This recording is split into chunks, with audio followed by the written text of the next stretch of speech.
अच्छा जी, आज हमने क्या पढ़ना है basically thermal expansion. Thermal expansion क्या होती है? That is basically expansion due to heat. Heat की वजह से जो एक्सपेंशन होगी दैट इज़ थर्मल एक्सपेंशन।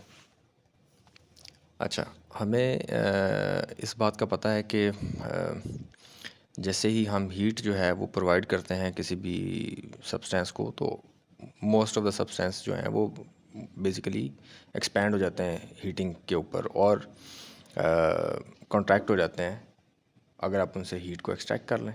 ठीक है, अब बेसिक रीज़न क्या है उनके एक्सपैंड होने की? रीज़न यही है कि जैसे ही आप उसको हीट प्रोवाइड करते हैं, ऑब्वियसली मॉलिक्यूल्स की जो काइनेटिक एनर्जी है, बेसिकली दैट हीट एनर्जी जो जो आप उसको प्रोवाइड कर रहे हैं वो उसकी इंटरनल एनर्जी में एडअप हो गई है। और एटम्स बिकॉज कॉन्टीन्यूसली वाइब्रेट कर रहे होते हैं अबाउट देयर मीन पोजिशन, जब और एनर्जी दे देंगे तो और ज़्यादा उनका एम्पलीट्यूड ऑफ वाइब्रेशन बढ़ जाएगा, जिसकी वजह से ऑब्वियसली ज़्यादा स्पेस ऑक्यूपाई कर लेंगे। सो रीज़न तो यही है उसके एक्सपेंशन की। ठीक है, लेकिन ये जो एक्सपेंशन है ना, ये हमें इतनी ज़्यादा वो लगती नहीं है। जैसे फॉर एग्जांपल एक स्पून को आपने अगर हीट के ऊपर रख दिया तो आपको नहीं लगेगा वो एक्सपैंड हुई है, ऑल्दो कि वो एक्सपैंड हुई है, लेकिन वो एक्सपेंशन इतनी माइन्यूट होती है कि वो हमें नज़र नहीं आती। ठीक है, सो बहरहाल एक्सपेंशन उसमें होती है। ठीक है, अच्छा, अब जो हमारे पास दो तरह की एक्सपेंशंस हैं, एक को हम बोलते हैं लीनियर थर्मल एक्सपेंशन, एक को बोलते हैं वॉल्यूम थर्मल एक्सपेंशन।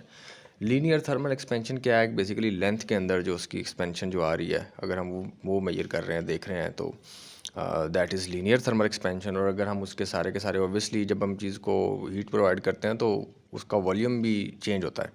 सो अगर वो वाली एक्सपेंशन हम देख रहे हैं that is volume thermal expansion. ठीक है, अब ये हमने जैसे सपोज़ किया, हमने कल लेट्स सपोज़ इनिशियल हमारे पास एक मेटल स्ट्रिप थी। ठीक है, जिसकी जो इनिशियल लेंथ थी वो एल नॉट थी और जो इनिशियल टेम्परेचर था वो टी नॉट था। ठीक है, नॉट से हमेशा हम जो है वो बेसिकली जो इनिशियल क्वांटिटीज़ होती हैं ना उनको डिस्क्राइब करते हैं। ठीक है, डिनोट करते हैं। सो ये टी नॉट इनिशियल टेम्परेचर था और एल नॉट उसकी इनिशियल लेंथ थी। हमने क्या किया, उसका टेम्परेचर टी कर दिया, बढ़ा दिया, इंक्रीज़ कर दिया। ठीक है, सो ऑब्वियसली उसकी लेंथ जो है वो फिर इंक्रीज़ हो जाएगी। ठीक है, अच्छा, जब उसकी अब ये यहाँ से यहाँ तक उसकी अब फाइनल लेंथ है, उसको हमने एल के साथ रिप्रेजेंट किया। लेकिन अगर हम देखें तो यहाँ तक वाली लेंथ तो वही है एल नॉट वाली, लेकिन ये जो है ये चेंज उसमें आ गया है। उसको चेंज को हम डेल के साथ रिप्रेजेंट करते हैं, ये आ गया डेल एल। सो अगर हम मैथमेटिकली इसको लिखने की कोशिश करें तो ये हमारे पास क्या चीज़ आ जाएगी, ये आ जाएगी बेसिकली जो एल है that is equals to L not plus del L. ठीक है, अच्छा, तो अगर हमने चेंज इन लेंथ निकालना हो तो change in length del L किसके इक्वल आ जाएगा, एल माइनस एल नॉट हो जाएगा। ठीक है, तो अगर टेम्परेचर के अंदर चेंज देखें तो हम कहते हैं कि डेल टी क्या है, that is change in temperature. तो डेल टी किसके इक्वल आ जाएगा, फाइनल टेम्परेचर माइनस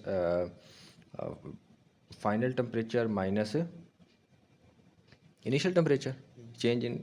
अच्छा, अब देखो कि जो चेंज इन लेंथ है ना डेल एल,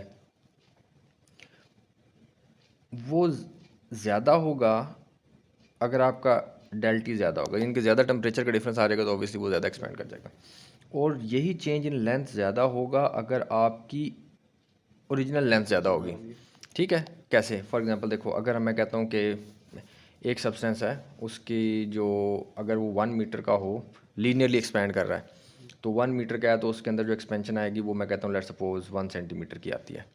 तो अगर वो 2 मीटर का हो जाएगा तो ऑब्वियसली उसके अंदर एक्सपेंशन 2 सेंटीमीटर हो जाएगी, और 3 मीटर का हो जाएगा तो एक्सपेंशन 3 सेंटीमीटर हो जाएगी। सो इट मीन्स कि जैसे जैसे आप लेंथ को बढ़ाते जा रहे हैं एक्सपेंशन भी, ठीक है, तो डेल चेंज ज़्यादा आ रहा है, डेल एल ज़्यादा आ रहा है। सो एल नॉट जितनी ज़्यादा होती जाएगी उतनी चेंज इन लेंथ भी ज़्यादा होगा। अगर आप इन दोनों इक्वेशंस को, इसको और इसको कंबाइन करते हैं तो डेल एल किसके इक्वल आ जाएगा, del L basically proportional to L not del T हो जाएगा। ठीक है, अच्छा, अब ये जो है हमें पता है कि अगर हमने प्रोपोर्शनैलिटी हटानी है और इक्वालिटी लगानी है तो हमें एक कांस्टेंट पुट करना है।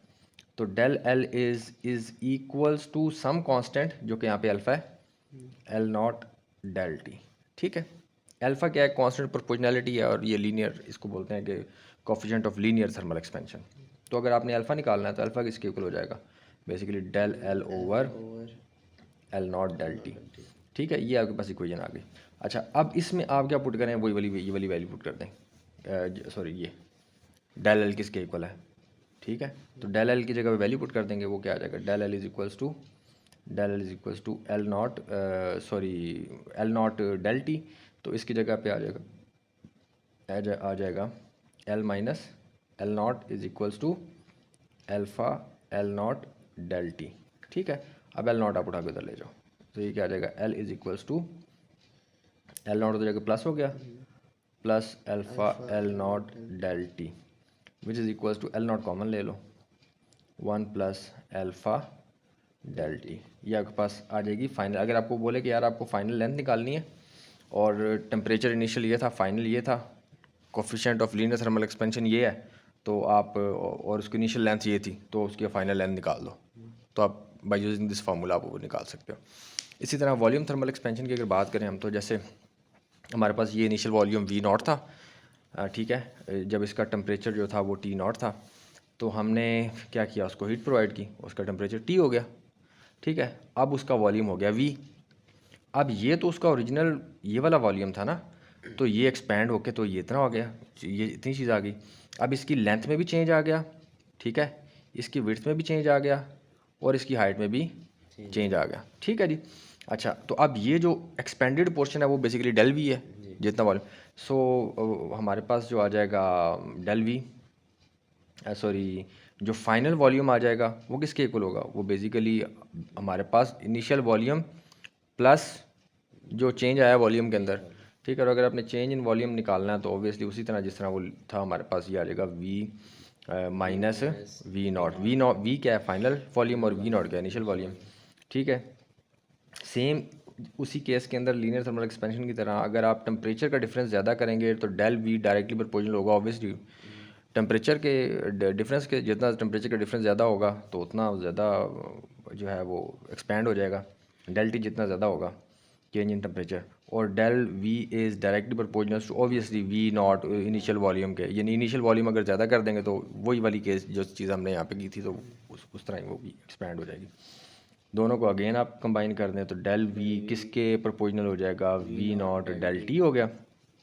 अच्छा, अब जो डेल वी है that is basically equals to some constant, वो बीटा होगा, हमने यहाँ पे डाल दिया V naught del T. Beta क्या है, यहाँ पर कांस्टेंट प्रोपोर्शनैलिटी है, और इसको बोलते हैं coefficient of volume thermal expansion, ठीक है। सो बीटा आपने निकालना, तो बीटा किसके इक्वल आ जाएगा, ये आ जाएगा del V over V naught del T, ठीक है, ठीक है जी। अच्छा जी, ठीक हो गया, बीटा भी निकल आया। अच्छा, अब ये हमारे पास जो है ये इक्वेशन आ गई। इस इक्वेशन के अंदर हम वो ये वाली वैल्यू पुट कर देंगे, जो हमारे पास है डेल वी की, वो क्या है हमारे पास, वी माइनस वी नॉट।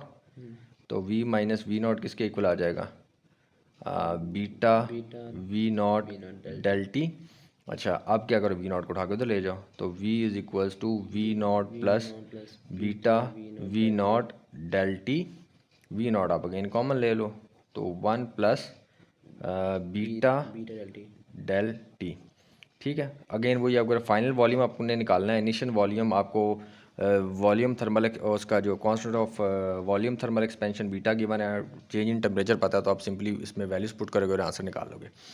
जो इसमें एक एग्जांपल है आगे वॉल्यूम थर्मल एक्सपेंशन के अंदर, उसके अंदर उसने भला क्या किया है, उसने सारा न्यूमेरिकल देने के बाद ना वो कह रहा है वॉल्यूम, टोटल वॉल्यूम निकालें आप, जबकि आपके पास जो लीनियर थर्मल एक्सपेंशन का जो कोफिशिएंट अल्फा है ना वो गिवन है, बीटा नहीं गिवन।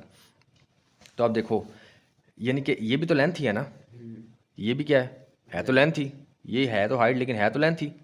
सो एक आपका अल्फा इधर चेंज आया, एक अल्फा इधर आया, और एक अल्फा यहाँ पर आ गया। तो टोटल बेसिकली जो बीटा आ गया आपके पास वो किसके इक्वल है, बेसिकली जो एक्सपेंशन आ रही है वो आ रही है alpha plus alpha plus alpha, वो क्या आ जाएगी 3 अल्फा। सो ये रिलेशन है, beta is equal to 3 alpha. तो आपको अल्फा गिवन है उसमें, आप उसको 3 से मल्टीप्लाई करो, बस बीटा आ जाएगा।